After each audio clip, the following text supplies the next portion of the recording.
আসসালামু আলাইকুম। একটা শাহি রেজালা তৈরি করব, যে গরুর মাংসের শাহি রেজালা। কোরবানিতে সবাই রেজালা তৈরি করবেন আমি জানি। তো এই শাহি রেজালা তৈরি করতে যা যা লাগবে, পেঁয়াজ, রসুন, আদা আছে আমার ফ্রিজে, আস্ত আদাই ছিঁড়ে ফ্রিজে রাখা হয়েছিল, এখানে আনা হয়নি, পানি ছেড়ে দেবে তাই। আর আছে এই যে এই প্যাকেটটা আছে পোস্ত দানা, কিশমিশ, কাজু, এটাতে আছে পেস্তা বাদাম আর চিনি বাদাম। আর একটা শাহি গরম মশলা আছে কৌটোর মধ্যে, যেটা এখানে আনিনি, যেটা আমার ভিডিওতে আছে, কিছুদিন আগে আমি একটা তৈরি করেছিলাম, সেটাই কিছু অংশ আছে, সেটা এই কোরবানি লাগবে রেজালা তৈরি করতে ব্যবহার করে ফেলবো। এই রান্নাটার ভিন্নতা হলো, আমি প্রথমে এই মাংসটা প্রেশার কুকারে বসিয়ে দিই, আস্ত রসুন, আস্ত পেঁয়াজ, আস্ত আদা দিয়ে এটাকে মিনিমাম 4-5 সিটি দেবো। আর বাকিটা,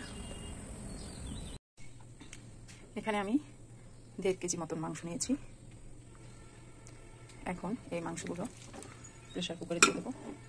এই যে মাংসটা দেওয়া হলো, 1.5 কেজি পরিমাণ মাংস, আপনারা কম বেশি নিতে। 2 টেবিল স্পুন এই সব আস্ত আস্ত মশলা, এগুলো দিয়ে কোনো তেল দেবো না। ও হ্যাঁ, এখানে আমি দিয়ে দিলাম বড় বড় ফালি করা পেঁয়াজ, আদা, রসুন। দিয়ে দেবো 1 চা চামচ, না 2 চা চামচ হলুদ। এখানে সব মশলা দিয়েছে আস্ত আস্ত মশলাগুলো আমি একটা কাঠের খুন্তি দিয়ে ভালো করে মিক্স করে প্রেশার কুকারটায় 4 থেকে 5 সিটি দেবো। লবণ দিয়ে দিলাম 2 টিস্পুন, টেবিল স্পুন না টিস্পুন। এবার এটা নেড়ে চেড়ে ভালো করে মিক্স করে দেবো। এটা কোনো তেল দিলাম না, শুধু পানিতে সেদ্ধ হবে। করে কুকারটা ঢেকে দিলাম।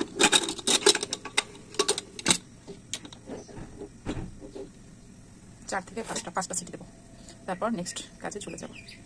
এবার আমি শাহি মাংসটা ভুনা করার জন্য এগুলো ব্লেন্ডারে ব্লেন্ড করে নেব।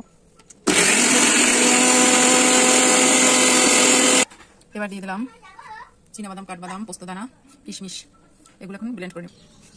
এই যে আমার গোটা গোটা মশলা দিয়ে প্রেশার কুকারে তেল ছাড়া ছিটিয়ে দিয়েছিলাম যে মাংসটা, সেই মাংসটা এবার আমি একটা হাঁড়ি বসিয়ে দিলাম। হাঁড়িতে তেল দিলাম।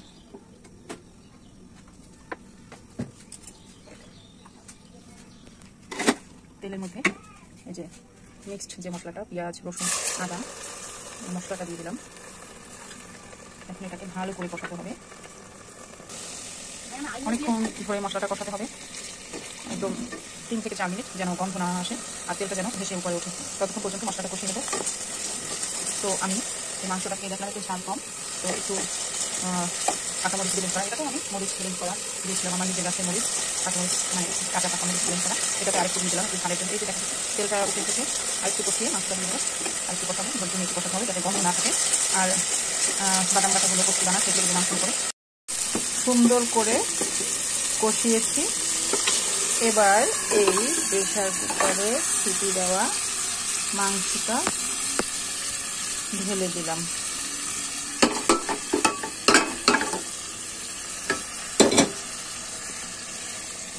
এবার এটার মধ্যে মাংসটা ভালো করে নেড়ে চেড়ে আর কিছুক্ষণ জ্বালিয়ে নেব। আর এখন দিয়ে দিলাম সে আমার যে বাদাম, পোস্তদানা বাটা। এবার দিয়ে দেব আমার নিজে হাতে করা শাহি গরম মশলা 1.5 টিস্পুন।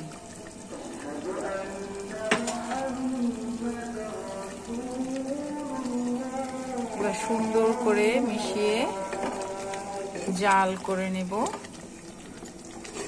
গ্রেভিটা কি চমৎকার হয়েছে, জাল করে নেব আরো 5 মিনিট।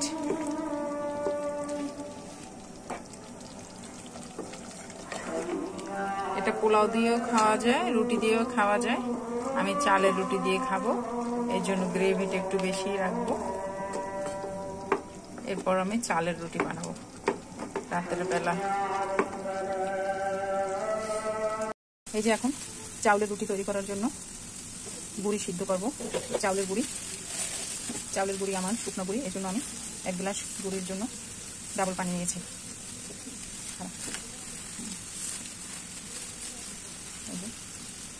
2 গ্লাস পানির জন্য। আর একটা দাম তো 2 গ্লাস গুড়ির জন্য এখানে 4 গ্লাস পানি দিয়েছি। গুড়িটা কখনোই সাথে সাথে নেড়ে দিতে হবে না,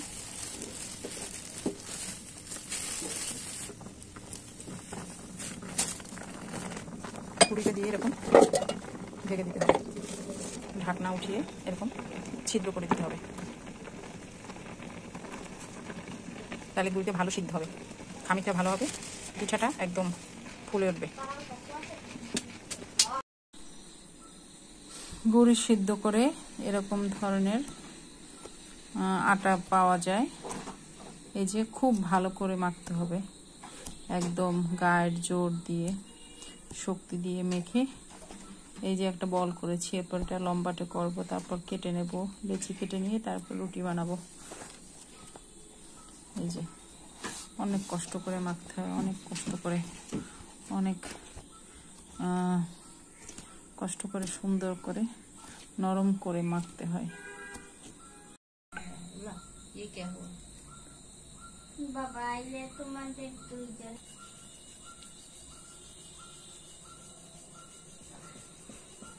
এই যে রুটি বেলছে আমার মেয়ে, এই যে আমি লেচি কেটে দিয়েছি, এই রুটি হচ্ছে, এই রুটি চাউলের রুটি, ঠিক এরকম থিকনেস থাকবে, একটু পাতলা হবে, পাতলা হলে রুটিটা ভালো ফোলে।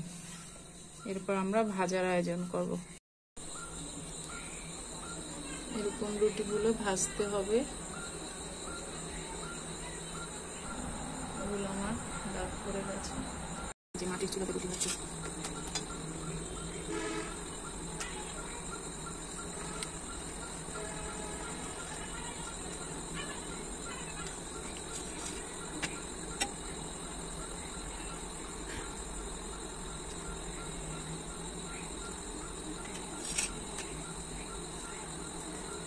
মাটির চুলাতে রুটি ভাজতে খুব ভালো, একদম রুটিগুলো ফোলে ভালো।